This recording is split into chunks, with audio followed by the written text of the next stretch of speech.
Says the large one at the north end of Marsden is fantastic. It's big enough to go round and round and embarrass your teenage passengers, and going out on really what is the worst song of the 1980s.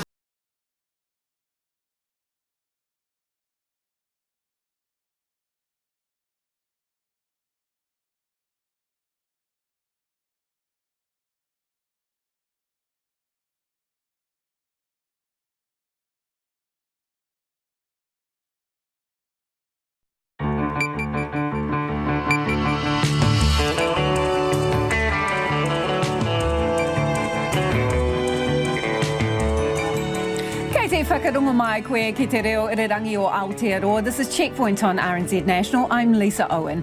Ea haere aki nei, COVID's seeped across the Waikato level 3 boundary into 2 small towns. So should restrictions be extended? The Ōtorohanga District Mayor hopes the scare will move more people to get vaccinated. There's 39 new Delta cases today and 1 death, a man who'd been in Middlemore Hospital for 40 days. The COVID minister is live. Waiheke and Great Barrier Islands want out of COVID hit Auckland. Well, they've kind of got their way now. The secret weapon in the vaccination drive, aunties. We talk to parents about whether teachers should be forced to get jabbed before they head back to class. And the sisters sewing masks for school students. RNZ News at 5, I'm Marama Tipole. COVID-19 is spreading further through the country and there's been another death. 2 of today's 39 new cases of COVID-19 are located outside the extended alert level 3 boundary at Kawhia and Karapiro. Dozens of more cases are expected in coming days. The COVID-19 response minister, Chris Hipkins, says it's critical as many people as possible are vaccinated over the next week and a half and has announced a Super Saturday vaccination drive on October the 16th. Health officials are yet to determine if Kawhia will join Raglan and Hamilton, roughly an hour's drive away at Alert Level 3. The Ōtorohanga District Mayor, Max Baxter, says he can't see the point in tighter restrictions. I think this is just the changing face of the Delta variant, isn't it? That we lock down one area and then it pokes its head up in another neighbouring area. So the question as a country, what are we trying to achieve here? And I would guess that elimination is almost out of the question now. Max Baxter hopes those sitting on the fence in the district are now prompted to vaccinate. The latest COVID-19 related death was a man in his 50s. The man has died at Middlemore Hospital after spending 40 days in ICU. He had an underlying health condition and is the 28th person to have died from coronavirus in New Zealand since the pandemic began. The government has defended allowing gang leaders to cross the Auckland border to facilitate contact tracing efforts. Public health officials have granted exemptions to 2 people so they could travel to help facilitate vaccination and testing efforts within gangs.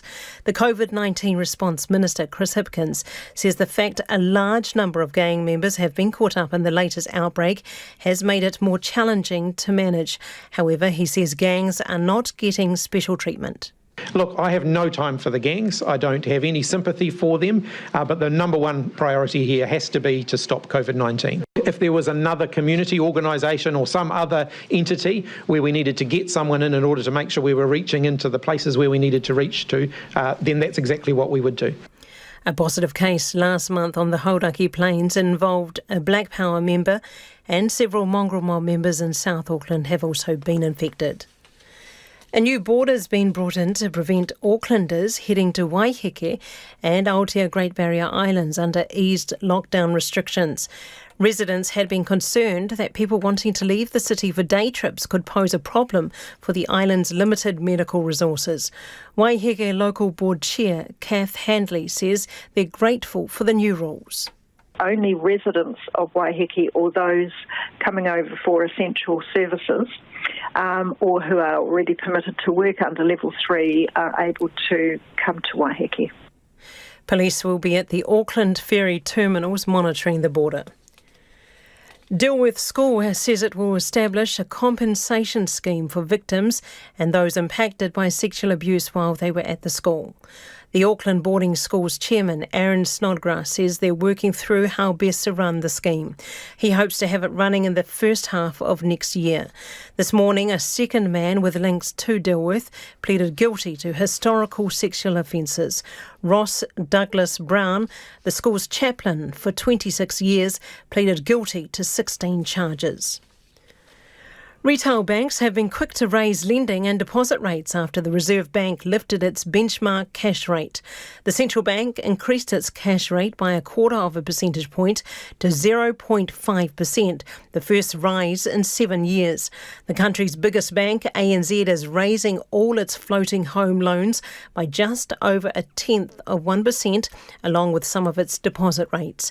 Kiwi Bank lending rates will go up by the full amount of the Reserve Bank increase, as will most of its saving rates. However, ASB says it's holding its business loan and floating mortgage rates steady for the rest of the year. It's 5:04. New Zealand Rugby League great Benji Marshall has announced his retirement from the sport.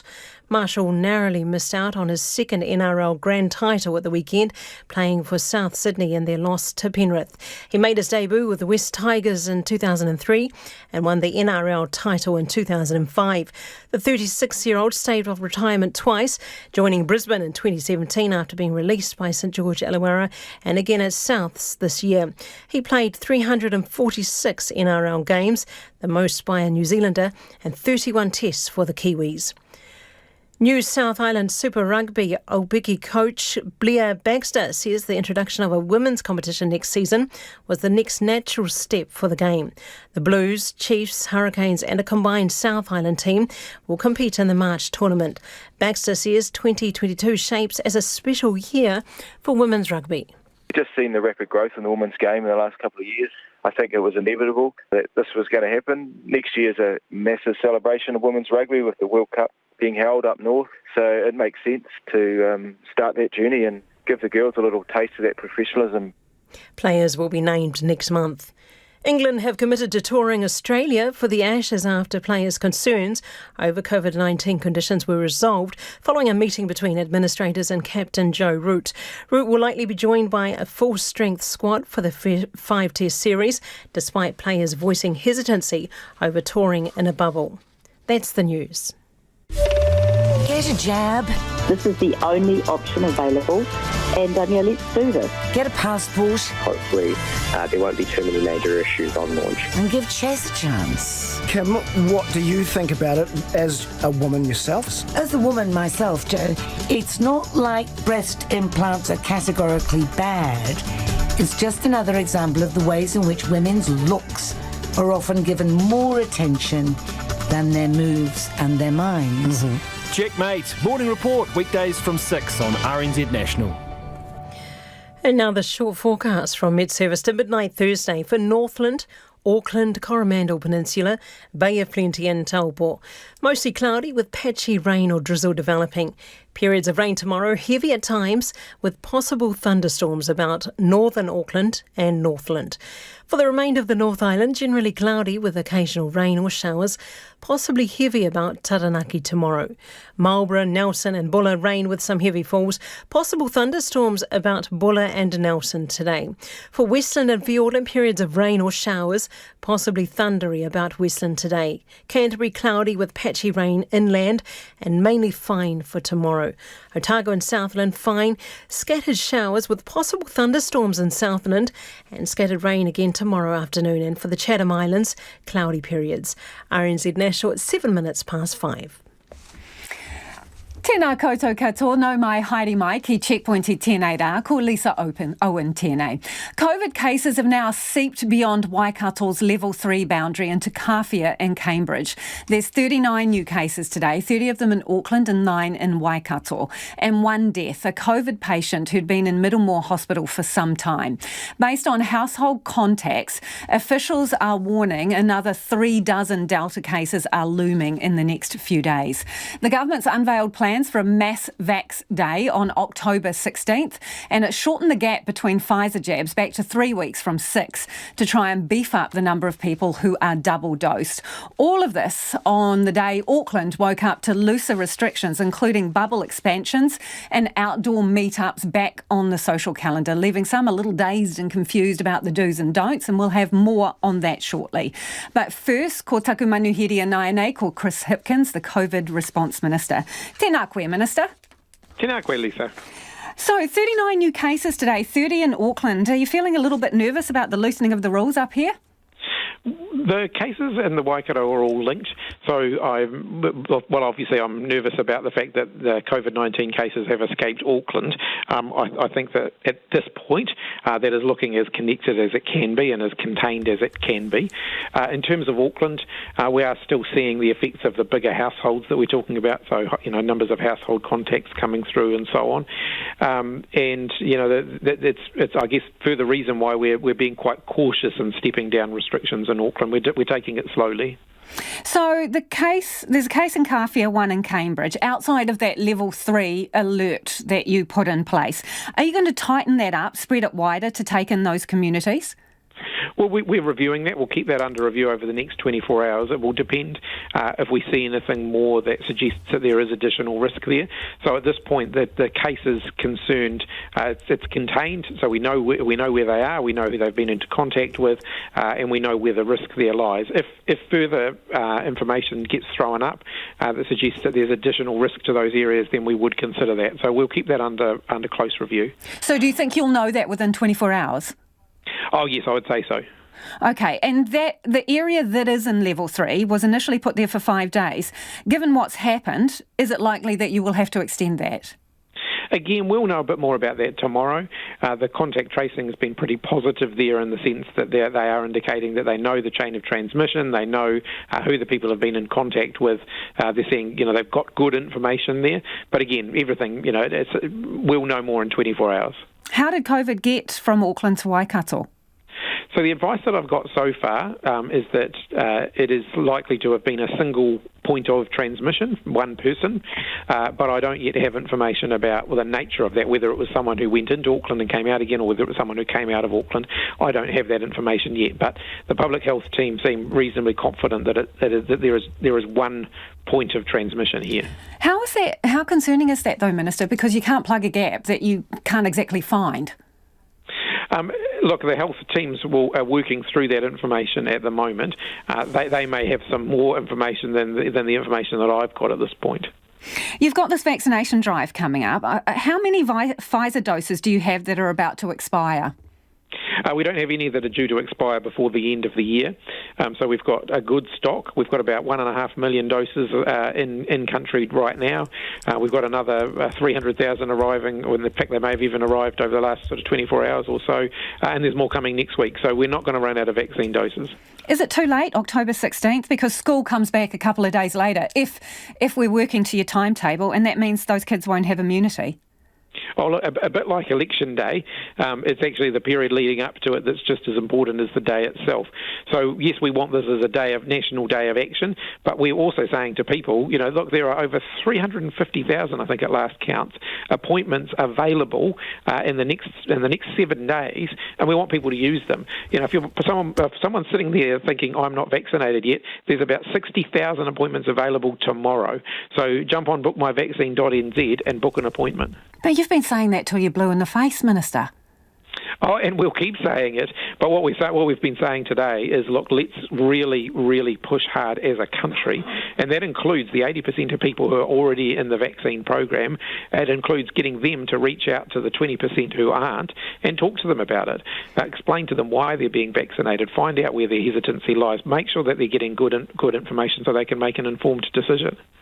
Minister, I don't know if you've seen that new Stanford University study out over the last few days. 50% of the people who were double jabbed in the study had undetectable levels of antibodies within 6 months. It's still to be peer reviewed. Australia, the Cabinet has already signed off on approving booster shots in Australia. How far off are we with boosters? Well, we're pretty close, and I should have more on that in the next week or two. How soon is pretty close, Minister? Will you start before the end of the year? We have supplies available in the event that we need to start before the end of the year. So I think there's two things at play here. One is advice on when the best timing is for a booster campaign to start. So is it 6 months, 8 months? What's the right timing?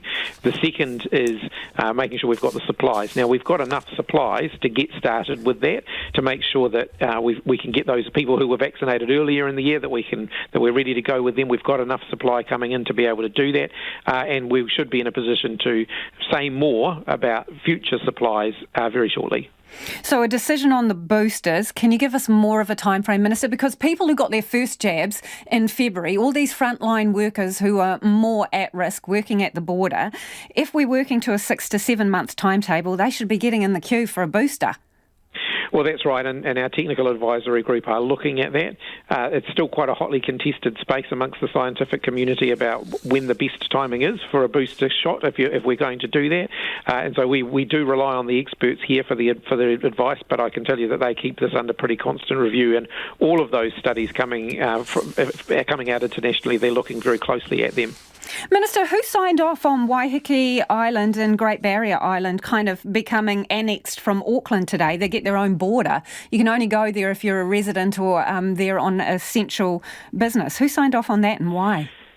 That was my decision, and I did that when I signed off the order last night. And the reason for that is that if they get COVID-19 positive cases, they don't have any COVID-19 there at the moment. If they get COVID-19 positive cases there, it will create significant challenges for us, and that they don't have the healthcare available and so on. So it is about keeping COVID out of those places. But there's tons of little communities in that same situation. I mean, Kawhia, for example. Yes, but they're not far away from healthcare. And in the case of Waiheke, in the case of the Great Barrier, there are some additional logistical hurdles there. Waiheke's pretty close, and also by air helicopter, minutes away.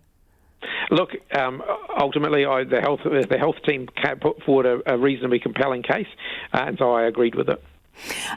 Also, this case in Whangarei, someone with a weak positive, you said today that they had come from Auckland up north back to Auckland. Were they travelling as an essential worker, or what's the situation? No, I don't have those details at this point, and I also don't have, I haven't got the further testing information.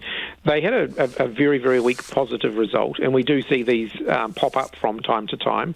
My understanding is that they were tested as an essential worker, though, so it's possible that they were tested because they had crossed the boundary as part of the regular program of testing people who have a legitimate reason to cross the boundary. But I just haven't got that confirmed as to what their reason for crossing the boundary was. And we do have every now and then these cases pop up where they're a very weak positive, and where they're retested, often they come back negative, and then occasionally they'll come back positive because it will just be that they were very early in their infection. Speaking of crossing borders, I want to talk about Waikato rugby, right? The women's team. Well, a couple of teams decamped from Hamilton when they heard the lockdown was coming and moved to Cambridge, right? The women's team is due to fly down south on Friday. They're currently in Cambridge. How do you feel about them continuing to move down the island, given the situation with this case now? Look, I would say to them, follow public health advice. So make sure they're talking to the public health units about that. They will assess the risk. Certainly, anyone leaving that surrounding area, I'd encourage them to consider being tested. I don't know the details of the exact movements in terms of when they were in Hamilton and when they left. Hours before the lockdown, Minister, hours before the level 3 order came in, they up sticks and moved between 6 and 10 p.m. on that night. They went to Cambridge. Is that in the spirit of the order in the first place?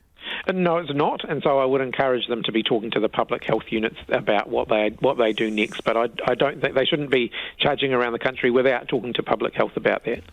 Today you talked about gangs and that there is a significant number of COVID cases within the gangs, and you're getting help from some of the gang senior leadership. Can you tell us anything about vaccination rates among gang members and what difference that has made to those rates?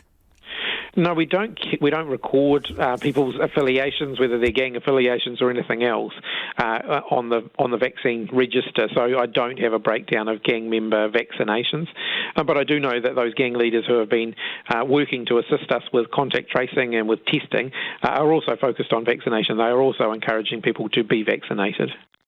Minister, very quickly before you go, I notice in step 3 for your COVID step down for Auckland, under schools reopening, you say face coverings are required indoors for staff and students. At the moment, it's just a request. Are you moving to make that mandatory by the time school opens?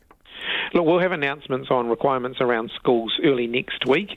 It's in the flowchart, Minister. Can you give us a heads up? Because it says face coverings are required. So you are going to make it mandatory by the time school goes back. That's for secondary schools, not for primary schools, but we will have some additional requirements around schools which we'll set out next week. Appreciate your time, Minister. That is the COVID Response Minister, Chris Hipkins. It is almost 19 minutes past 5 and you're with Checkpoint on RNZ National. Kia ora rawatu mo te whakarongo mai e haere ake nei. Coming up, Waiheke and Great Barrier Islands break away from COVID-hit Auckland. Despite the government's best efforts to explain Tamaki Makoto's roadmap to level 2, confusion reigns supreme amongst Aucklanders. Checkpoint hit the streets to quiz people on their knowledge of the new rules. Almost everyone pointed to confusion, ambiguity and room for interpretation. Here's reporter Nick Trubridge and cameraman Nick Monroe. Welcome to day 1 of step 1 of Tamaki Makoto's road to reopening. Aucklanders have had a couple of days now to digest these new rules. We're standing on K Road. We want to know how those new rules are going down. Let's find out. I don't know them completely off the top of my head. I found the whole thing was quite confusing with the stages. No, I think it's a bit too confusing now. It was like when we had that 2.5 level last time, you know. I mean, we'll read the fine print, but a lot of people are just going to ignore them. I do know them. I don't think people will understand them easily, no. I think they're quite hard to interpret. So what's wrong with step 1? That's up to 2 bubbles together at once, with a maximum of 10 people total. I think it'll be our downfall. I sense people wanting freedom, but I also think that people are going to interpret that differently, and it could be what will get us into trouble. To be honest, like with the picnics and all that, like I don't know how well it's going to work out. It's kind of hard to police, but I guess we've got to try. Some of those few freedoms under step 1 of Auckland's road out of lockdown are the return of the Kiwi picnic or that catch up with a mate at the beach. So we leave the ever busier streets around K Road and head to Mission Bay. After a grey start, the sun is peeking through. Deploy your picnic blanket, lay down that towel. It's on with the togs and in for a dip with family or close mates. Very, very nice, yeah. To enjoy a little bit of freedom, yes, it is, yeah. His picnic companion is all about the lunches in the sun and has a message for those calling the shots. We're going to have to live with the virus. We can't keep doing strict lockdowns. Yeah. It's just worse than having COVID. You probably haven't had an opportunity to lift much heavy weight over the last 8 weeks.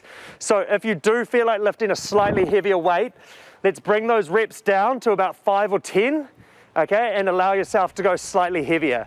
From beach to beach bod, we drive further east to East Tamaki. This is what organised exercise looks like at Level 3, Step 1. Outside only, still 10 people, but from as many as 10 bubbles. Everyone and everything, that's exercise bikes, rowing machines, bars and bells, spaced 2 metres apart. Functional Fit owner Zach Nothling says people's bodies aren't the only thing that haven't had their regular TLC over the last 8 weeks. As everyone was aware, the mental struggle is probably one of the biggest things when you're locked in and disconnected from people. So we went through our coaches, just kind of looking after a group of people each to make sure that they're staying mentally well as well as physically well, because it's a holistic approach to your training. And it was like trying to put on social events, quiz nights, cooking sessions, nutrition courses, just any opportunity we could, we'd try to get in front of them and work with them to keep them happy and healthy through this period. But talk of Zoom fitness sessions and over-the-phone mentoring quickly diverts to, you guessed it, the roadmap rules. So we were regularly checking the guidelines, and they were updated probably 3 times or 4 times since Monday. And at first it was only the 2 bubbles, but then that got expanded now to you're allowed a total 10, including the coaches. So yeah, we've been able to adapt gradually throughout that process as the advice has been given according to the government guidelines. People beam as they finish their first 45-minute workout on location in nearly 2 months. But some here remain wary of the road ahead. I'm not too happy with it because the fact is that just not knowing, no matter what they say, it still doesn't give us a clear view at all on where Auckland's going to be. Day one of stage one, back to normal, sort of, as Auckland's roadmap inches the region a tiny bit closer to freedom. It is 23 minutes past 5. If you were listening to that piece from Our Two Nicks, we'll put up the video online on our Facebook page so you can check it out. Kia mau tonu mai, stay with us. You're listening to Checkpoint on RNZ National. Waiheke and Aotea Great Barrier Islands are out of bounds for Aucklanders wanting to get out of the city under eased lockdown restrictions. Borders are being put in place, meaning only residents and those with essential travel reasons will be able to visit the islands. The new rules are being welcomed by locals, at least 10 boats already arriving on Aotea's shores overnight. Nita Blake-Person reports.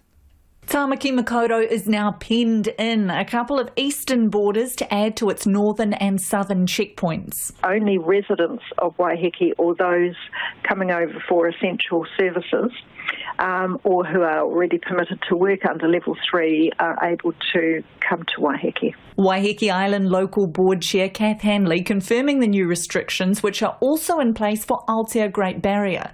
She says residents are enormously grateful for the new rules. Without them, many feared thousands would travel to the island for day trips or recreational respite, where there are very limited medical resources. So the notion of rubbing shoulders, if you like, with people who have come from Auckland, as much as we love them, and we do, what is actually a cause of great concern. Secondly, we don't know, because we haven't been able to get it from the District Health Board or the Ministry of Health at this stage, exactly what the Waiheke vaccination rate is. So we're not sure to what extent our population is already resilient in the sense of being vaccinated. Handley had requested that Waiheke be moved down alert levels if the border was put in place. That won't be happening at this stage, and island residents will still be able to travel to Auckland.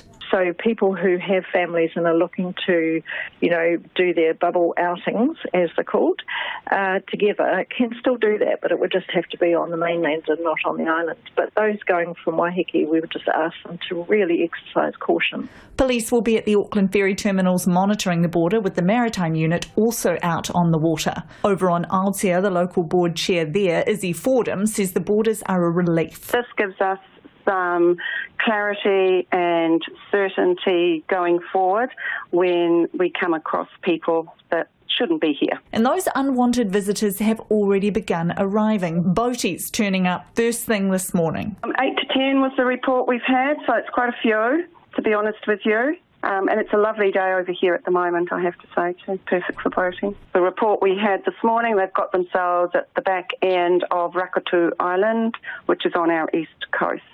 A police spokesperson today said they were only aware of one incident on the water, a boat which was headed to Coromandel after departing Kawhia. An infringement notice was being issued. Mayor Phil Goff had initially said different alert levels within Auckland were not practical, but today said the island restrictions were sensible given the limited healthcare services that are available. He said similar borders in other remote parts of Tamaki Makaurau would need to be guided by health advice.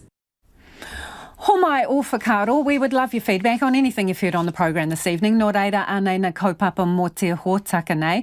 If you're in the Auckland region, how did you spend your first day with a little bit more freedom?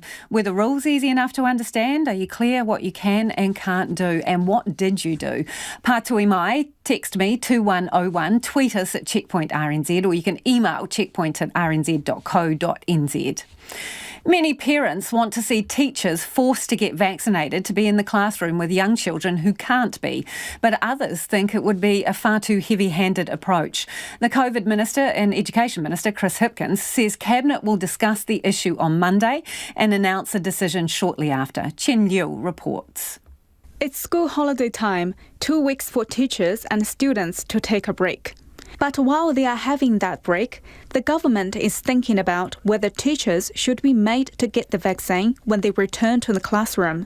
So what do parents think? If the children aren't vaccinated and the teachers transmit the virus to the kids, that's on their heads. Well, everyone should be vaccinated here, especially with the kids going to school and that. Perhaps we all should get mandatory vaccinations. Janine Yuan is a mother of 2 in Auckland. One of her boys is 11 and the other is 4.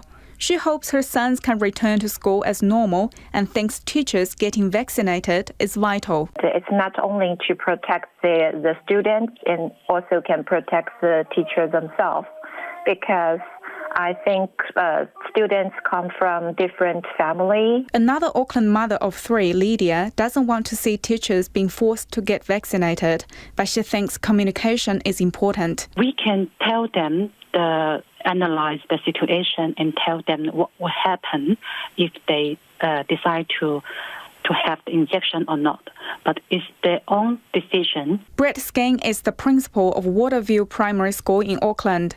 He says it's a decision for the government to make on whether it should be mandatory for teachers to get vaccinated, but more clarity would help. I think there should be a lot more guidelines. Well, there will be coming. We've been informed we get bulletins from the Ministry of Education with the guidelines on it, so I think they're coming. Pukekohe Intermediate School Principal Gary Sweeney agrees unvaccinated teachers may put children at risk. Whether it takes that approach or whether it goes for a more voluntary approach, I'm sort of sitting on the fence a little bit around that. But if I was a parent, and I am, and I'm an employer as well, I think it makes sense to be vaccinated as teachers. He's also keen to see more clarity from the government. Auckland Primary Principals Association President Stephen Lethbridge is encouraging all people who are in front of kids to get vaccinated. At the moment, those aged under 12 can't get the vaccine, but Mr. Lethbridge says there are ways to mitigate the risks. Vaccination is an important thing. Ventilation, opening doors and windows in classrooms to get good airflow, making sure that there is separation in classes. Those are the things that we are awaiting from the ministry. COVID Response Minister Chris Hipkins says the government has been consulting the education workforce and a decision is on the way. But he had this message today. If I was a teacher, I would certainly be making sure that I was getting my first dose of the vaccine at this point. National Party leader Judith Collins says the government should pass on the MedSafe advice to as many teachers as fast as they can. I much prefer to have people being able to understand and agree to vaccinations rather than mandating them if possible. Chris Hipkins says other options being considered over the next week include more frequent testing for unvaccinated teachers and PPE requirements. One of rugby league's brightest stars has come crashing down to earth almost 2 years after he was arrested in a police drug sting. Manu Vatuvei has today pleaded guilty to importing methamphetamine. Sarah Robson reports.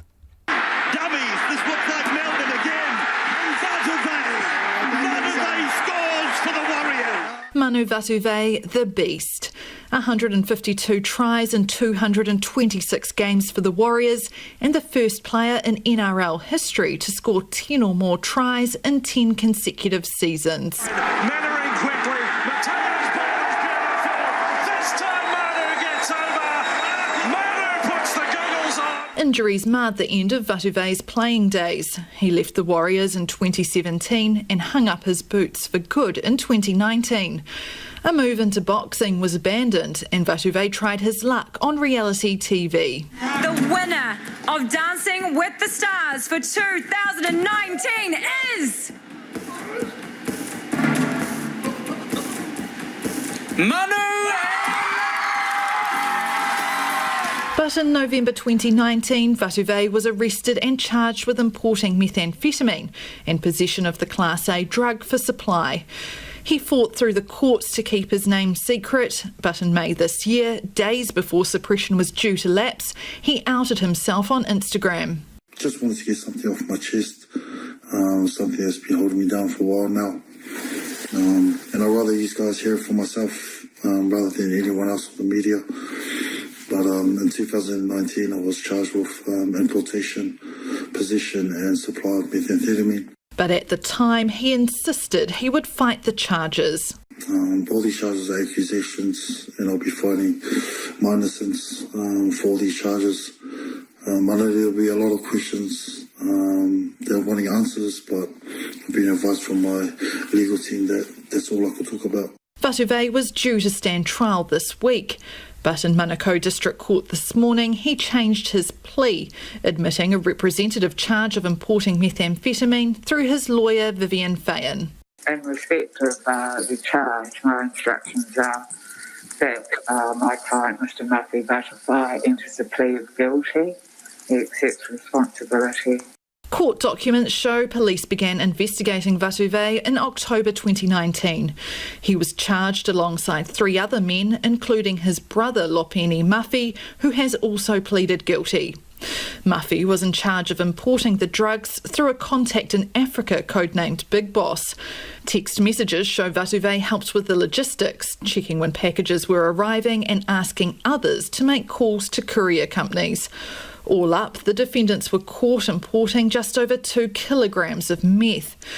Vatuvei had a hand in 2 of the imports, one package that wasn't intercepted by authorities and another that contained 487.5 grams of the drug hidden in skipping rope handles. Outside court, Vatuvei had nothing to say to waiting media. Manu, why did you import methamphetamine?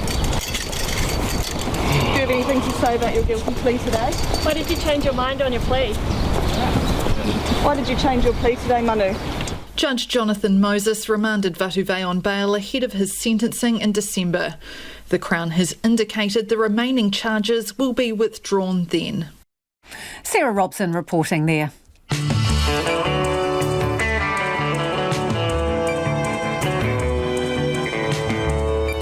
Kia ora e te iwi e haere aki nei e Checkpoint. Is it time for COVID booster shots already? And should New Zealand be buying up an as yet unapproved COVID treatment? We talked to a top immunologist. Interest rates are on the way up and the sisters sewing face masks for school kids. Homai o whakaaro, we would love your feedback on anything you've heard on the program this evening. And don't forget, you can text us on 2101, tweet us at Checkpoint RNZ or Facebook us at Checkpoint, or the email address is checkpoint@rnz.co.nz. Time now for the headlines. Thanks, Lisa. The government will review over the next 24 hours whether or not to expand the level 3 boundary in Waikato following the emergence of 2 cases outside the area. Health officials reported 1 case in Kawhia and another in Karapiro, both of which are outside the border among the 39 new community cases today. And a man in his 50s has become the 28th person to die from COVID-19 after spending 40 days in the ICU in Middlemore Hospital. The COVID-19 response minister, Chris Hipkins, has told Checkpoint that he was nervous about COVID getting outside of Auckland, but at this point it seems all of the cases are linked. He says it's likely COVID got out of Auckland through a single case. And Mr Hipkins says the country is in no danger of running out of COVID-19 vaccinations. The government is planning a massive vaccination push next weekend, labelling October the 16th a Super Saturday where centres will stay open all day and into the evening. He told the program there were about 1.5 million doses of Pfizer on hand, none of which will expire before the end of the year. Meanwhile, Auckland is to hold its first all-night vaccination session with musicians, DJs and a barbecue this week. It'll be at Ngāti Whātua Ōrake's Tāmaki Vaccination Centre in central Auckland and will run from 8 on Friday morning until 6:30 on Saturday morning. It's aimed at those who work late night or in the evening, as well as young people and night owls. And home buyers will need to brace themselves for higher interest rates in the near future after the Reserve Bank hiked the official cash rate earlier today.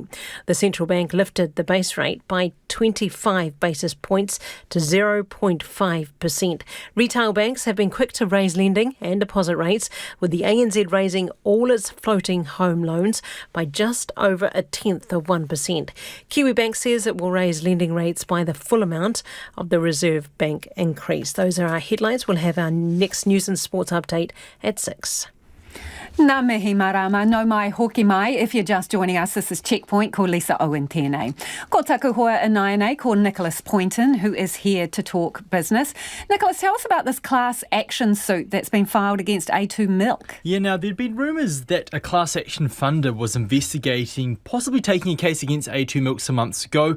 This was in relation to the sharp fall this company has seen in its share price over a particular 9-month period. But like all rumours, it came, it passed, and was largely forgotten about until late last night when Australian law firm Slater and Gordon filed a class action claim against the company in Australia's Supreme Court of Victoria. Remember, A2 is listed on both the NZX and the ASX. Now, they're bringing the case on behalf of all shareholders who suffered major losses after buying shares in the company between August 2020 and May 2021. And during that period, the company downgraded its full-year earnings guidance 4 times as closed borders disrupted sales. It struggled with excess supply of its infant formula products and falling birth rates in its biggest export market, China.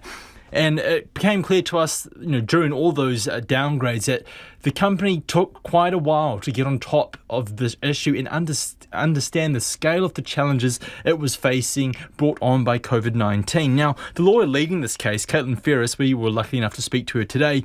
She alleges the company provided misleading and deceptive guidance to investors. She's making some very serious allegations here. The details are rather complicated, but to simplify it, they allege the company would have known about the excess product it had pushed into China and should have notified investors about it sooner rather than later. She says thousands of investors bought shares during that period, and she seeks many of them will opt into the case. Now, A2 Milk, they released an updated statement this morning to the New Zealand Stock Exchange saying it's always complied with its disclosure obligations, it's denied any liability, and says it would vigorously defend itself in these proceedings.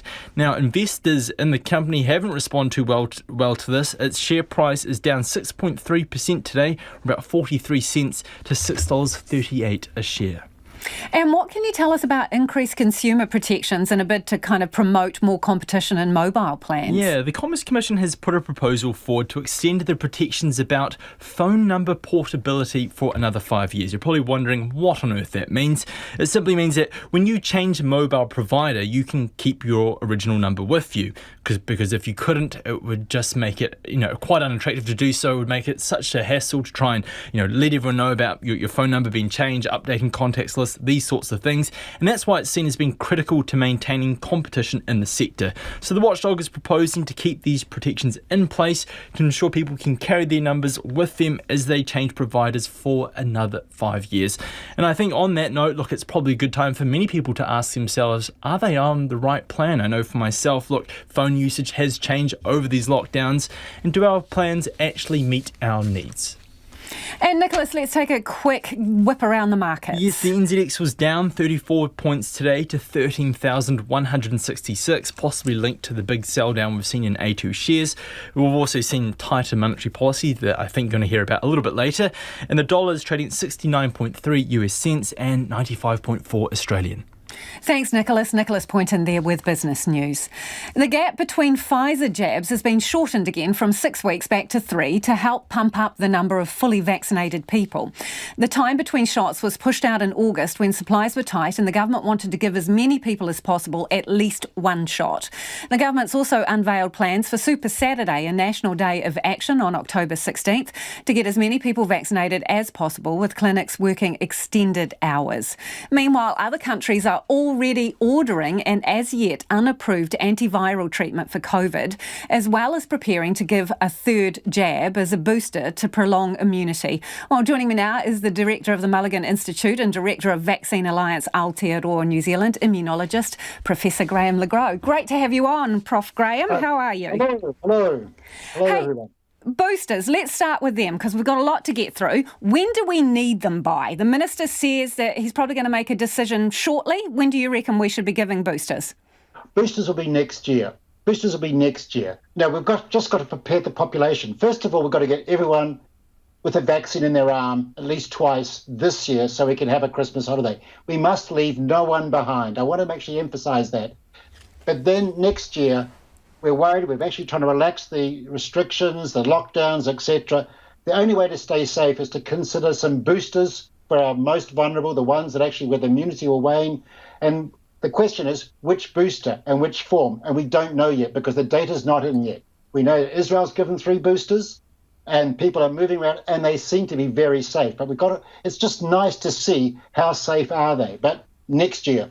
Have we got that time though, Graham? Because the thing is, there was a study from Stanford University yet to be peer reviewed. The group that it looked at, after 6 months, they had lost 50% of the people had lost all their antibodies. Right. Okay. If we have these border workers who were first vaccinated in February of this year, isn't the clock ticking down for them, or has it already ticked down?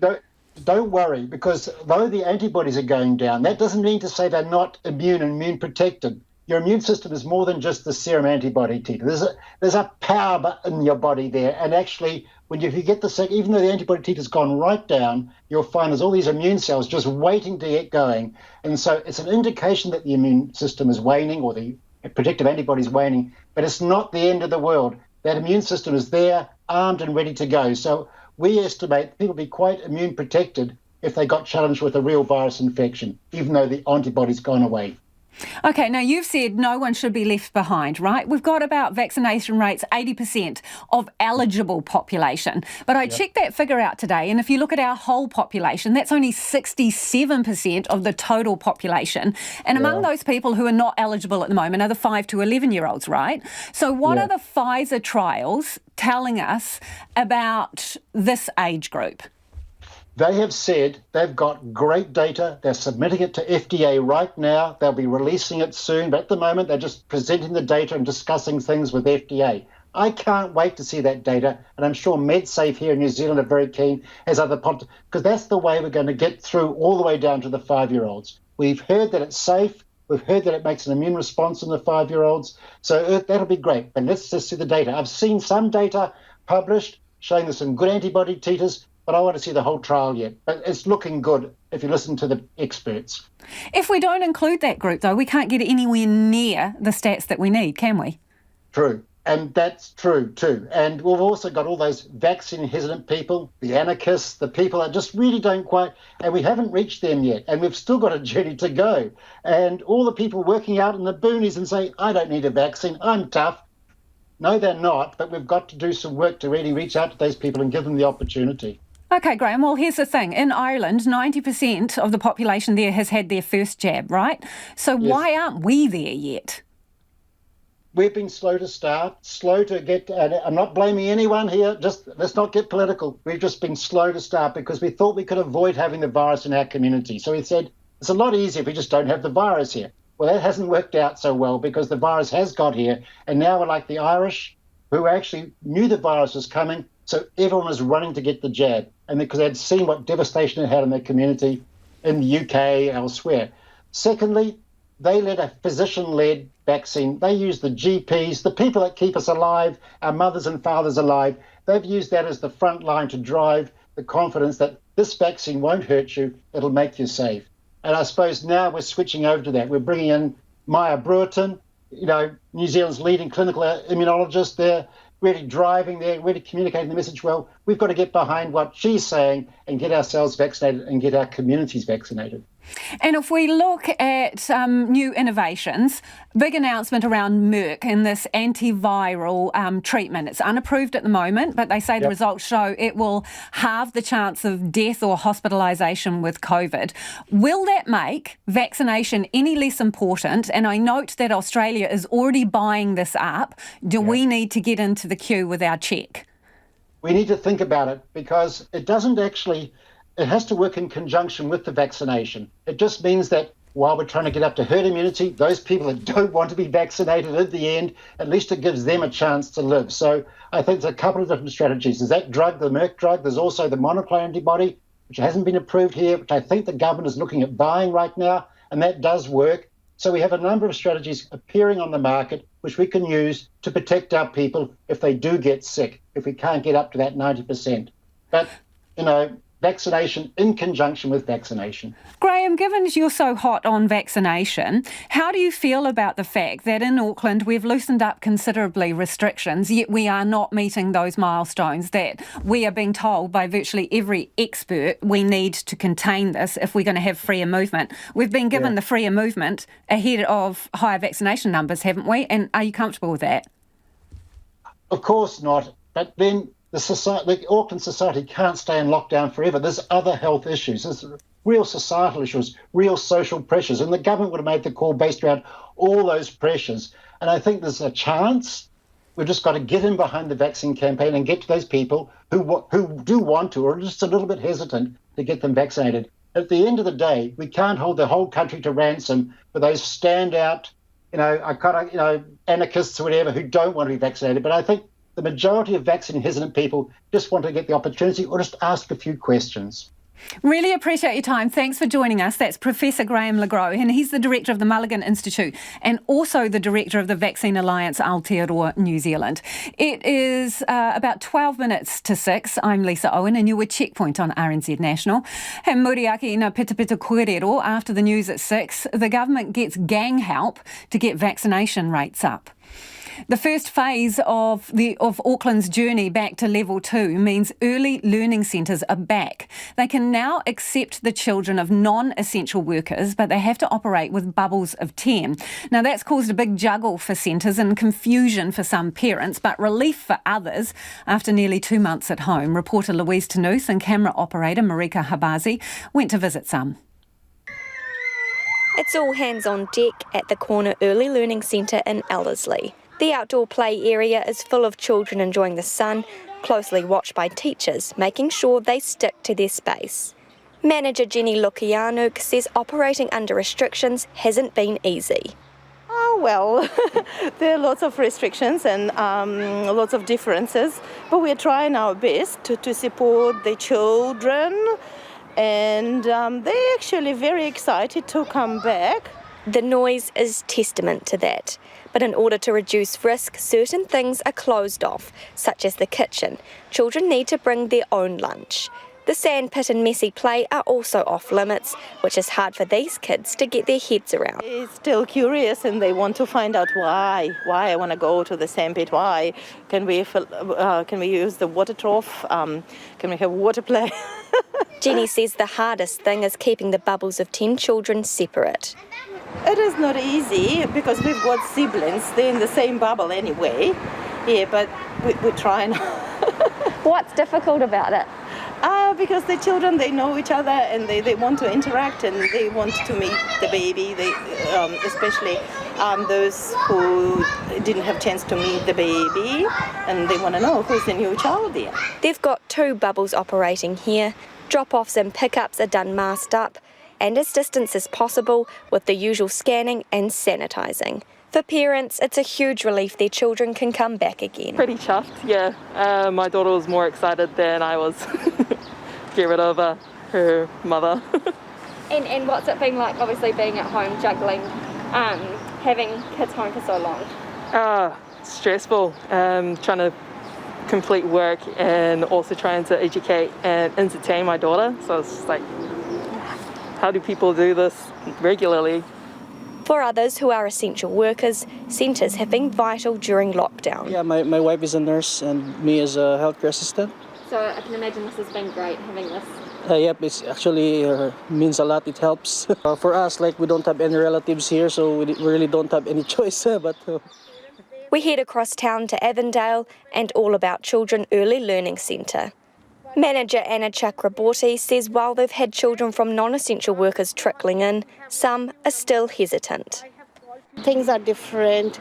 It's very hard to convince the parents that, to send the children, it will be safe and all. And we have to stick to the bubbles and all, which is really very important. And teachers are wearing face masks and they are rostered for the same, bubble kind of thing. She's predicting their numbers will go up after the school holidays, so they'll be rethinking how they keep bubbles separate. But the uncertainty makes that difficult. We are planning, but the plan might change. you never know. Then that time we have to reschedule our timings and all and see how it works. So it's a bit kind of tricky. We plan, but the plan doesn't work. And, at the same time, we have to decide what's good and what to do. Keeping to the new COVID rules is definitely not child's play. And the video from Louisa Marika's piece will go up on our Facebook page. Do check it out. In just under 2 weeks, all going to plan, kids in Auckland will finally head back to the classroom. But new government guidelines say staff and students in years 9 to 13 are required to wear face coverings indoors. That sparked an idea for two sisters who are now making reusable masks for schools in Tamaki Makaurau. Megan Nicol is behind the project and she joins me now. Hi, Megan. Hello. What spurred you on to do this?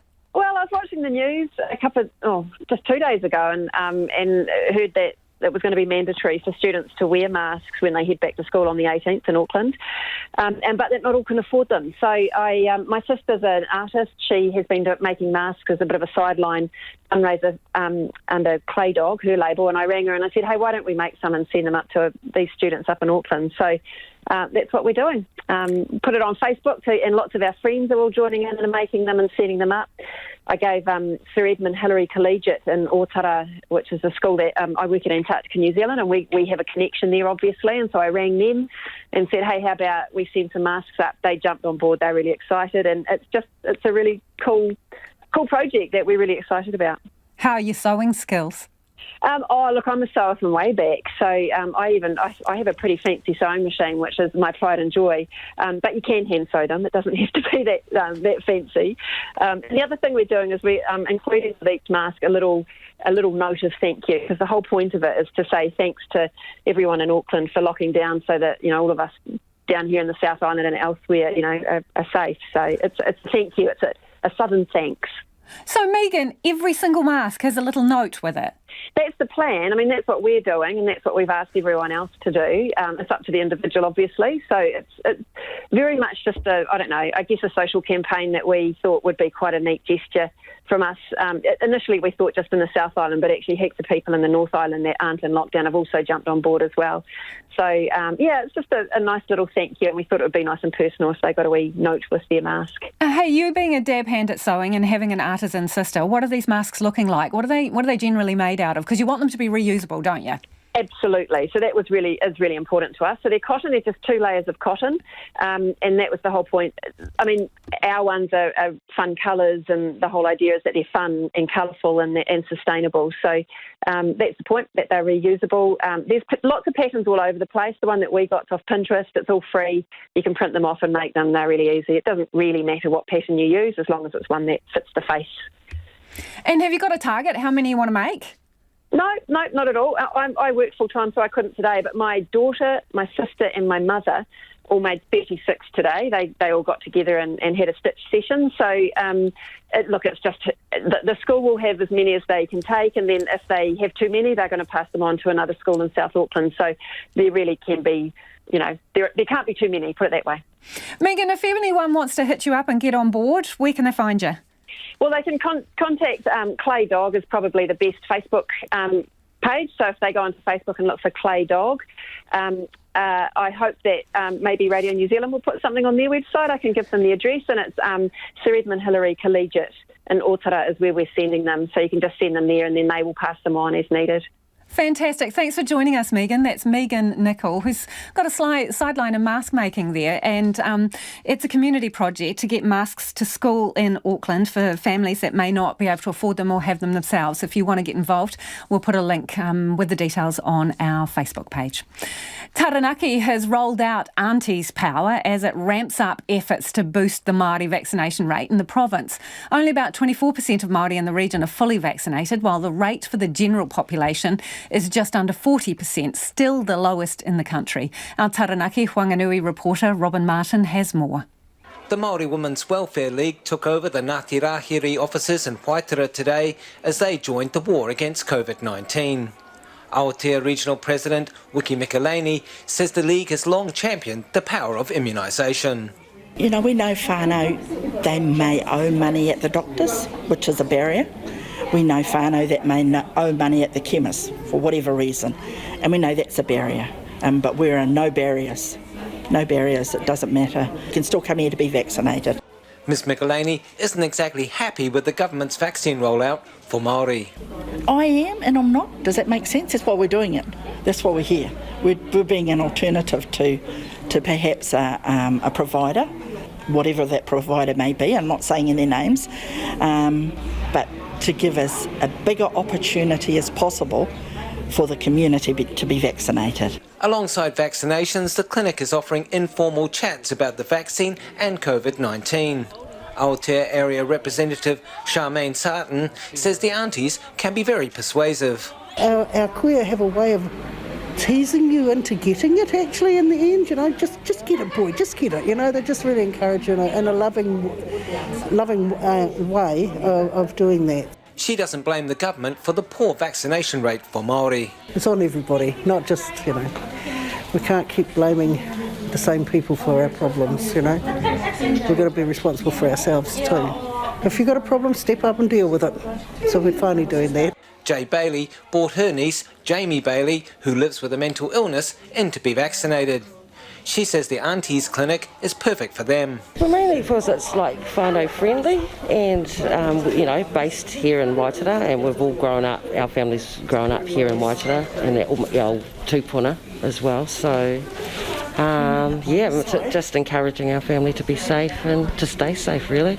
She reckons the rollout messaging could be better. A lot of friends that are just anti, they think it's more about the government telling us what to do. I think we just need to change that perspective a little bit, or because it's them telling us that you've got to get it done. So, I think they've struggled with that a wee bit. The Associate Minister of Health, Pini Henry, has also been in Taranaki today talking to Māori health providers and GPs.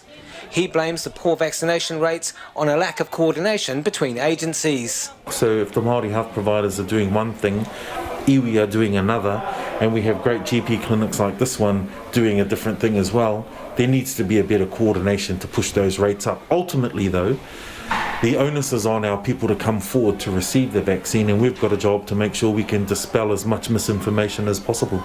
Minister Henare says an example of the disconnect is the vast amount of patient data GPs have access to compared to their Māori colleagues. Meanwhile, he reckons Auntie's power might just be the secret weapon in the fight against COVID. That's exactly right. I mean, my grandmother told her entire family, don't visit me unless you're vaccinated. I can tell you 58 people rushed off and got vaccinated. The Waitara clinics will be held on Wednesday and Thursday throughout October.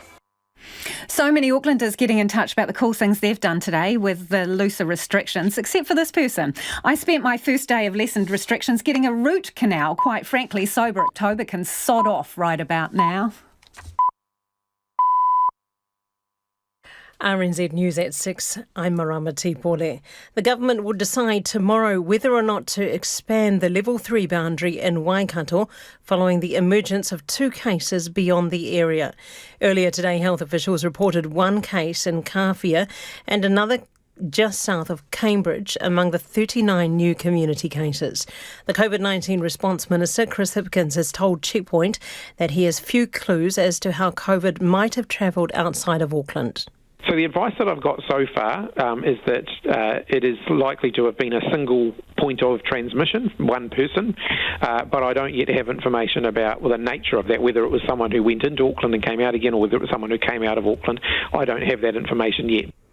Chris Hipkins says he's nervous about COVID breaching the Auckland boundary, but at this point it seems all of the cases are linked. 2 COVID locations of interest have now been identified in Hamilton. Anyone who was at a Countdown supermarket in Dinsdale last Friday between 10:15 in the morning and 12:30 in the afternoon should monitor for symptoms over the next 14 days and get tested if any develop. The same advice applies to people who were at the reception area at Waikato Hospital's emergency department on Friday night from 10:30 to just after 11 o'clock. There are 18 COVID cases in Waikato, spread over Hamilton, Raglan, Kawhia and Karapiro. Waiheke and Aotea Great Barrier Islands will be out of bounds for Aucklanders wanting to get out of the city under eased lockdown restrictions. The government has granted a health order, meaning only residents or those with essential reasons will be able to travel there. Local residents had expressed concern that large numbers of visitors would head to the islands where there are limited medical resources. Police will be at the Auckland ferry terminals monitoring the border, with the Maritime Unit also out on the harbour. The Associate Minister of Health says he believes a lack of coordination between health providers lies behind poor vaccination rates for Māori. Peeni Henare has been in Taranaki today talking to Māori health providers, the District Health Board and GPs. He says there are many great initiatives happening, but don't necessarily line up. The Māori health providers are doing one thing, iwi are doing another, and we have great GP clinics like this one doing a different thing as well. There needs to be a better coordination to push those rates up. Peeni Henare says an example of the disconnect is the vast amounts of patient data available to GPs, which is not available to Māori health providers. He says ultimately it's up to Māori to come forward and get the vaccine while the government had to dispel as much information as possible. An economist says people need to start preparing themselves for higher borrowing costs. The Reserve Bank has lifted the official cash rate to 0.5% to ward off mounting inflation pressures caused by skills shortages and supply chain disruptions. ASB Chief Economist Nick Tuffley says the move comes as no surprise, but it will drive up the cost of credit. Over the next 2 to 3 years, the most likely direction of travel for interest rates is up. Not too far, but up, and it's advisable to make sure people are taking into account that likelihood when they're factoring in how much to be borrowing now and what interest rate that they are choosing. Nick Tuffley says higher interest rates is good news for term deposit holders. Former rugby league star Manu Vatuvei has admitted importing methamphetamine. Vatuvei was arrested in November 2019 and was due to stand trial this week on charges of importing the Class A drug and possession for supply. Sarah Robson reports. In Manukau District Court this morning, Manu Vatuvei pleaded guilty to a representative importation charge through his lawyer Vivian Fayan. He has been granted bail ahead of his sentencing in December. Court documents show Vatuvei helps with the import logistics, checking when packages of drugs were arriving and asking others to make calls to courier companies. One of the packages he helped import contained just over 487 grams of meth hidden in skipping rope handles. The other package wasn't intercepted by authorities. Facebook boss Mark Zuckerberg has defended his company from accusations that it puts profits before user safety after a former employee turned whistleblower gave damning testimony to a US Senate committee. The whistleblower, Francis Howden, says Facebook executives know their content could harm children. Monica Bickett is Facebook's Vice President of Content Policy. This was an employee who did not work on these issues, and it's mischaracterized a lot of these stolen documents. I've been with the company for 9 years. My background is in child safety and as a criminal prosecutor. And the amount of thought and resources that this company has put into safety just underscores how much we do care about getting these very difficult issues right. Mr. Zuckerberg says the argument that Facebook deliberately pushed content that made people angry is illogical. It's 5 minutes past 6. The New Zealand Rugby League great Benji Marshall says he's retiring from the game on his terms. Marshall, who narrowly missed out on his second NRL title at the weekend, made his NRL debut with the West Tigers in 2003, winning a premiership in 2005. The 36-year-old saved off retirement twice and finishes having played 346 NRL games, the most by a New Zealander. Marshall, who played 31 tests for the Kiwis, says rugby league has meant a huge amount to him. I started off my journey in rugby league as a small boy from Whakatane, chasing a dream. And I'll leave this game as a grown man who learned a lot of life lessons and I think turned into a pretty good person. Captain Gina Crampton and shooter Tiana Metuaro are back in the Silver Ferns netball squad but remain in doubt for the 3-match series against the Aotearoa men starting on Sunday. The pair return after suffering injuries in last month's series loss to England. Metuaro's inclusion is subject to medical clearance, while she and Crampton will have their workloads managed as they build towards getting back on court. The owners of Manchester United have put another $260 million worth of shares up for sale. The sale represents 8% of the Glazer family's total ownership, although they still hold 69% of the club's shares. And American golfers Bryson DeChambeau and Brooks Koepka will renew their rivalry in Las Vegas next month, squaring off in the match, a 12-hole head-to-head event. That's the news. Tonight on Nights, we're at a Ross. There's the marine ecologist Dr. Phil Ross talking about his work studying the wreck of the Rena, the damage it did, and the amazing capacity of the ocean to recover.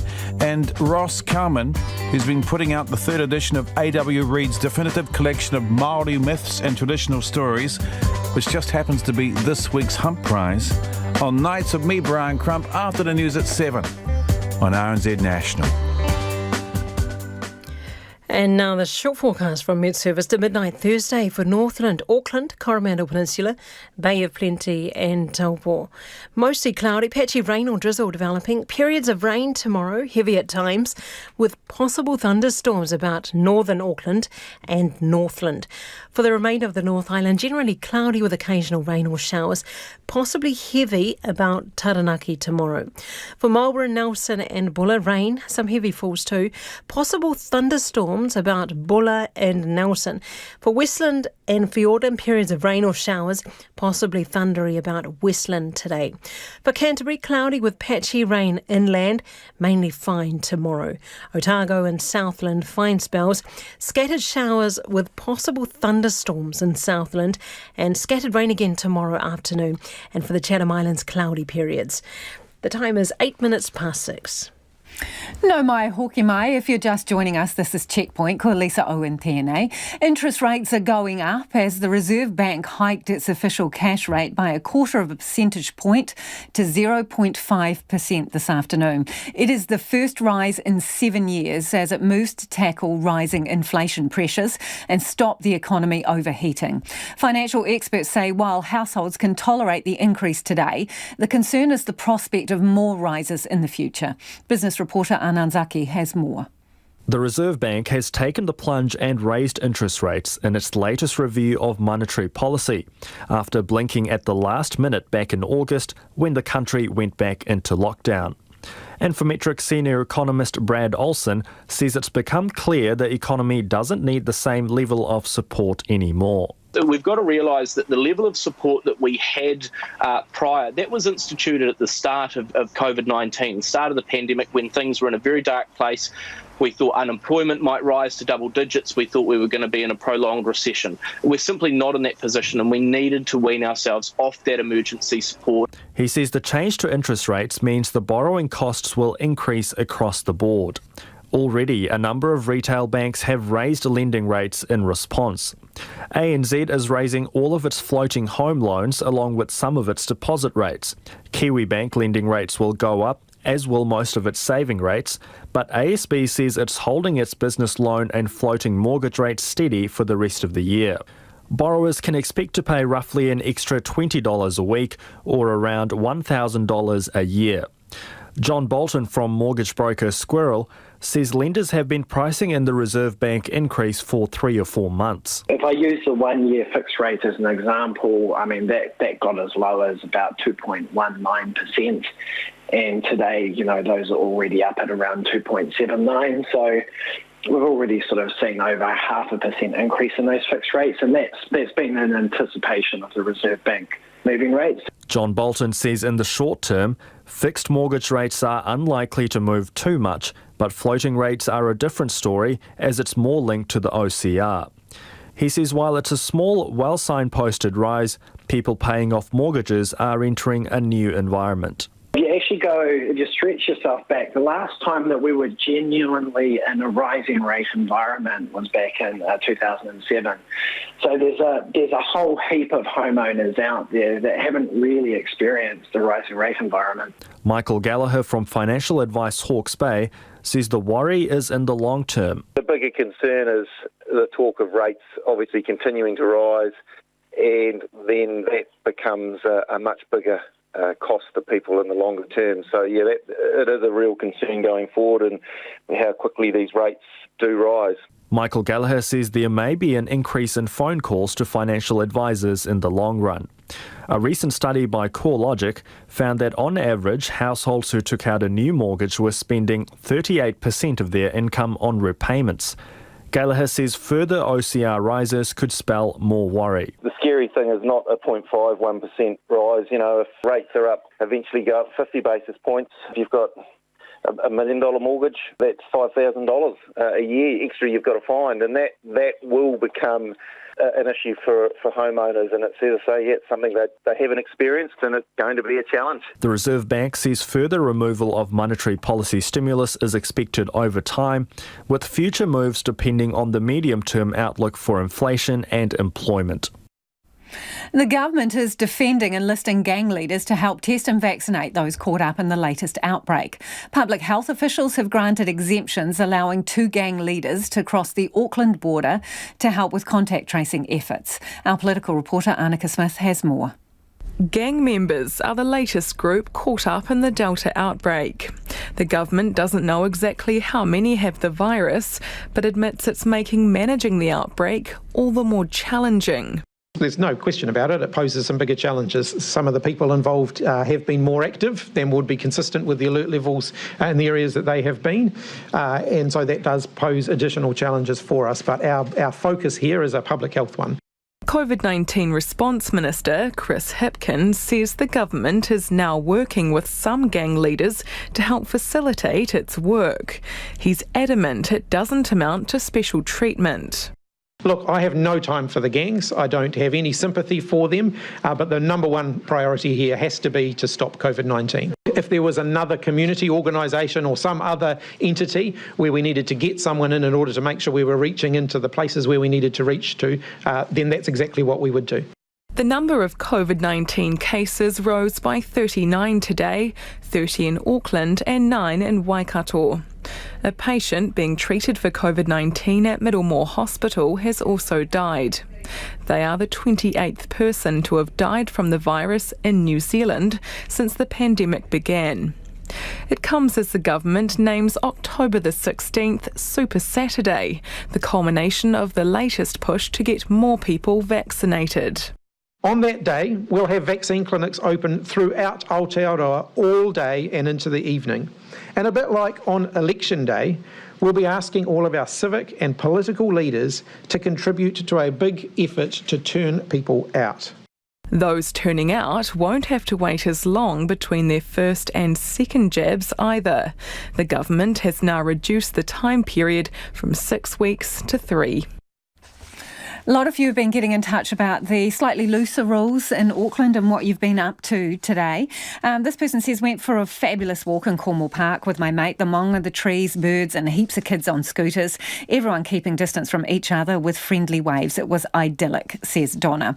Another person says, level 1 of level 3 conditions are about as easy to interpret as your electricity account, designed to confuse and stifle clear understanding. Our Prime Minister's spin and lack of clear, coherent guidance is not good leadership, says John from Tauranga. Peter says 2 bubbles on Saturday and on Sunday go to 2 other bubbles. No. This is a disaster, says Peter.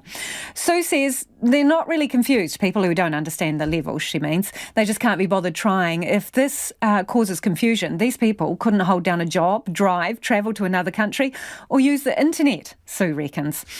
Ricky says it's pretty clear on the new rules, and to those in doubt, err on the side of caution. I haven't done anything different than the last 7 weeks and don't expect the government giving us a precise timeline going forward. Who could predict how things develop? And Lindsay says, I'm puzzled by people who can't understand the new level 3 rules. It's simple, still in level 3, but safe to see friends outside. Virtually impossible to catch COVID outside, especially if vaccinated, says Lindsay. Thanks for all your feedback. Do keep it coming. 2101 on the text. One of today's 39 new COVID cases has been confirmed in the King Country coastal town of Kawhia. The township lies south of Raglan and is not included in the level 3 lockdown area. Just over 65% of the community's eligible population have received their first vaccine, but in the wider Ōtorohanga District, less than 60% have had their first dose, making it the region's least vaccinated area. The mayor of the Ōtorohanga District, Max Baxter, says the news came as quite a shock. Gosh, I suppose the things have changed, don't they? They change once we start detecting cases outside of what the lockdown areas are, and it becomes very, very real when it arrives in your community. How big is the community there, Max? The permanent population of Kawhia is around 300. So, they're a community that's pretty careful about how they go in and out, and they get quite defensive, and rightly so, when there's COVID in New Zealand, which has been obviously for quite a while now. But they'll be very surprised, disappointed, and somewhat apprehensive the fact that there's a positive case in the community. Any word yet how it did get into the community? No, but I mean, the word out there is that there is obviously a contact with positive cases in the Hamilton area or Raglan area. So how it got in or out and when those days of contacts were, I'm not sure. What's happening in the district now? What's happening in the district now? I think we're seeing certainly an increase in the opportunity to be tested, and that'll be certainly the case in Kawhia as of tomorrow, and opportunity for increased levels of vaccination. And there'll be signage out there. Just a greater exposure. I mean, we've got a community that really needs that opportunity in front of them, so it's coming. What do you mean by that, need the opportunity right in front of them? Look, we see that there hasn't been the level of vaccination across my district that there probably should be. And I understand that a lot of people are nervous. There's a level of trepidation and anxiety and having something foreign put into your body. But in all honesty, versus the effects of COVID-19, the Delta variant, I think we would look at it, people see the vaccination has taken away the liberties that we have. COVID-19 and Delta has taken away our liberties. It's not the vaccination. Do you need the shot bro bus down there? We need something. I think what we need is what we've got right now is a reality check that it's in our district. Please, people, let's be safe. What can you tell us about your vaccination rates, particularly in Kawhia? What are your stats like? Yeah, the stats across the district aren't particularly good. I'm not sure of the exact details in Kawhia itself, but certainly as a district we've been lagging behind the rest of the country. So now hopefully the opportunity is now offered for people to get vaccinated, should that be their choice. So have you been vaccinated, Max? Yeah, I have. I've had my first one. I was prolonging my second vaccination, as was the directive, but no, I think we're going to bring that forward now. In fact, I know I'm going to bring that forward now. So have you had any discussions with officials about whether that level 3 zone, because you're outside of that, right? You're outside of that sort of locked down area. Is there any talk about it expanding to take in your district? Look, I have no doubt that behind the scenes there's a lot of chatter going on about whether the boundaries need to be extended. I think at this stage it's identified that we've identified the contact with the neighbouring district that is in lockdown. So at this stage, again, it'll only be speculation, but I have no doubt the conversation's going on. Have any of the officials, Ministry of Health, been in touch about this? Not with me personally, but it's probably one of those discussions that is ongoing. And, I suppose the question there is, where do we stop drawing boundaries? And I suppose it also exposes the level of how spreadable the Delta variant of COVID-19 is. It's school holidays, right? And some people have been cooped up, so they're on the move a bit. What's your advice to anyone thinking of coming into your district? I think we've got to be a wee bit clever at this time. Probably coming into the district, no, I probably wouldn't recommend it. It's school holidays, an absolute inconvenience. And I think of all the people that are looking at going overseas to Ōtorohanga that, is fully booked out, which has, wide-ranging effects here. The people who want to get away with their school holidays now. Look, COVID-19 has been an absolute beast across New Zealand and across the world. I mean, it's changed everything, how we saw the world and perceived it up until now. And, the government's talked extensively about vaccination passports. And if that's the way we're going, then, look, if we want to enjoy the liberties of the world as we once knew it, then there's not a lot of options left out there. So, Max, would you prefer it if locals stayed put and while visitors from the outside stayed away until you find out exactly what is going on in terms of COVID in your community? If you put it like that, yeah, I probably would. That's Ōtorohanga District Mayor Max Baxter. It is 22 minutes past 6. You're with Checkpoint on RNZ National. Church communities are being encouraged to discuss problematic porn use. Sex addiction specialist Ōtorohanga is a group of 14 Christian counsellors based around the country, and they're seeing more and more people of faith needing support each year. Sam Ollie reports. Talking with pastors and church people around pornography, people look at me with big wide eyes, which I'm not sure whether they mean that's not something we talk about here, or freak, that's a really big subject. I know that's really big and I don't want to talk about that because that's going to open a can of worms. Andrew Connolly is the chair of sex addictions specialists Aotearoa, and for 15 years he has been counselling people who can't stop watching pornography, particularly fellow Christians. It's not a problem isolated to religious groups, gender or age. Classification Office reporting in late 2019 found per capita New Zealanders ranked 13th in the world for use of the website Pornhub, one of hundreds of industry sites. Nearly 40% were women, and the average age of viewers was 39. A separate survey of 2,000 Kiwi teens aged 14 to 17 found more than two-thirds had been exposed to explicit material. Andrew Connolly thinks part of the problem among church communities is the use of porn to protect virginity and also the anonymity of it. Because there's such an incongruence, really, between religious people who have faith, and the use of pornography and sexual addiction more broadly, which involves things like using prostitutes and strip clubs and multiple affairs and that sort of thing. So pornography, I guess, is the most commonly used, most accessible. Whangarei counsellor Lisa Taylor is also part of sex addiction specialists Aotearoa. Last week she gave a presentation to an international online conference encouraging church leaders to talk honestly about rising porn use in their congregations.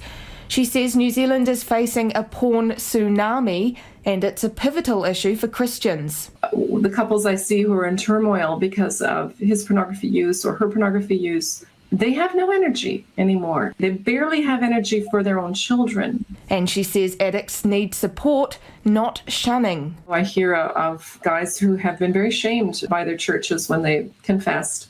We need a culture of safety for talking about this. Former pornographic actor and fellow Christian Joshua Broome echoed these points at the conference. I'm going to have a very difficult conversation with my children.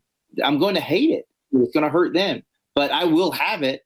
And he emphasised the importance of protecting children from exposure to explicit material. Both of my kids have iPads, but they have bark on them. They're safeguarded. And if you're not safeguarding your technology, what are you doing? The New Zealand government has an interagency pornography working party which has partly focused on removing taboos. The party's last ministerial briefing, dated December last year, said progress had been made, but demand for support services, information and workforce development was not being met. Some Melbourne doctors are worried the talk of rule breakers contracting COVID in Victoria is putting people off getting tested. Victoria is not only seeing a dramatic rise in new infections, but an increasing percentage of people who get tested are returning a positive result. It's prompted one Victorian GP to call for the end of the daily press conferences. The ABC's Isabel Rowe reports.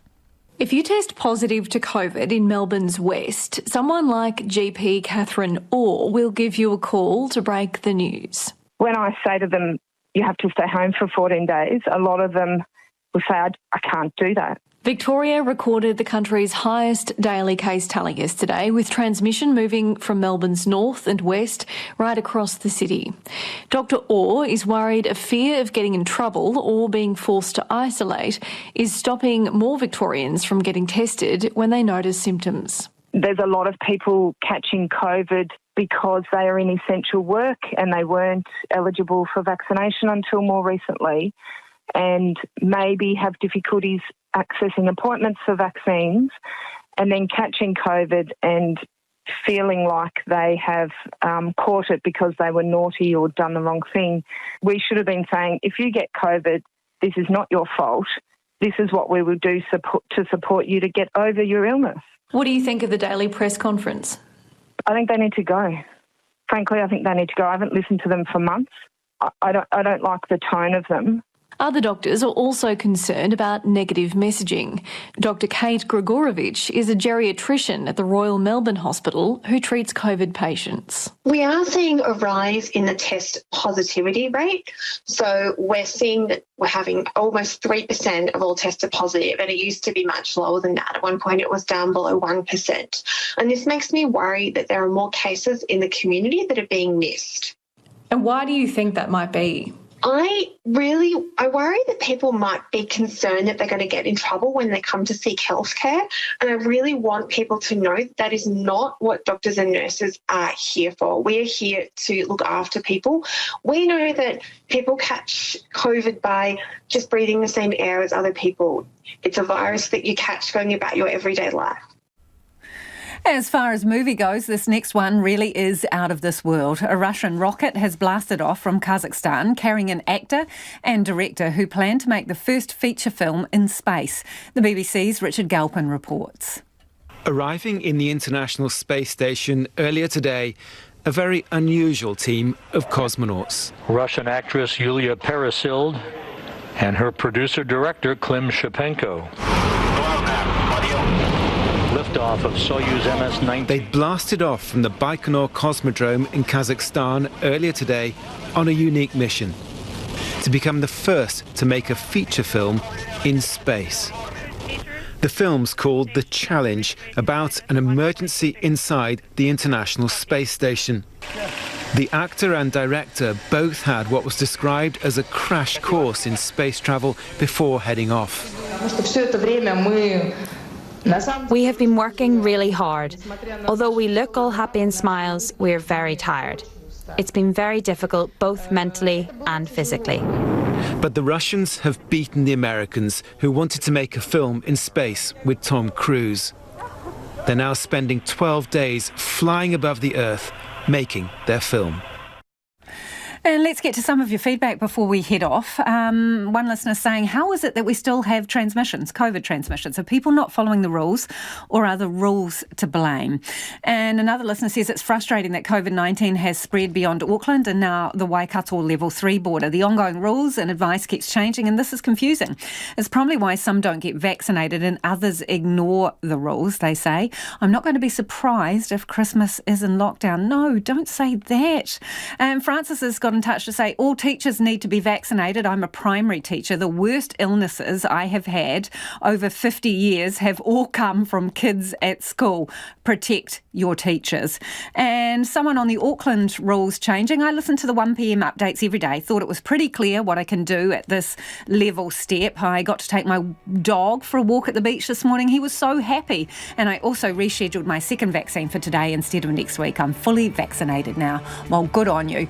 That's it from us. Ko te kaupapa tuatahia pōpō from tomorrow at 5 a.m. First Up is on, and they'll be asking Deputy Prime Minister Grant Robertson to explain the ins and outs of toilet etiquette in step 1 of Auckland's new level 3. Kia pai tōpō. See you tomorrow.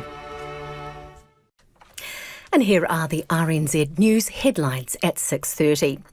The COVID-19 Response Minister, Chris Hipkins, has told Checkpoint it appears COVID spread out of Auckland into Waikato through a single source of transmission, while initial evidence suggests all of the cases are linked. A Hamilton supermarket and Waikato Hospital's emergency department have been added to a list of places of interest in the latest outbreak. And the police will monitor ferry terminals to ensure Aucklanders don't day trip to outlying islands under relaxed Alert Level 3 restrictions. Our next news and weather is at 7.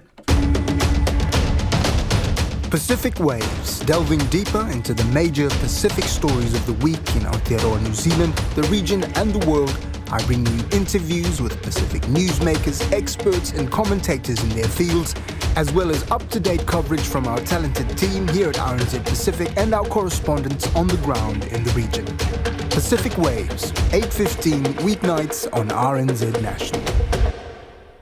And I'm Brian Crump, getting ready for another night on RNZ National, which will include, as Corey just said, Pacific Waves at about 8:15. But my first guest after the news at 7 is Ross Kelman, who's just revised a new edition of A.W. Reid's collection of Māori mythology, He Atua, He Tangata, the world of Māori mythology. A mighty volume, and I'm looking forward to chatting with Ross about it. So, of course, our Hump Prize this week is this book, which means there'll be something to do with Māori mythology coming your way in the Hump Audio. I'll play after 8, ask you a couple of questions, get them right. You're in the draw to win this beautiful book. In this half hour, later on, an interview with a woman who's been tracking a whale that has migrated further than any other southern right whale known. I think it's around about a 15,000 kilometre round trip wherever it went.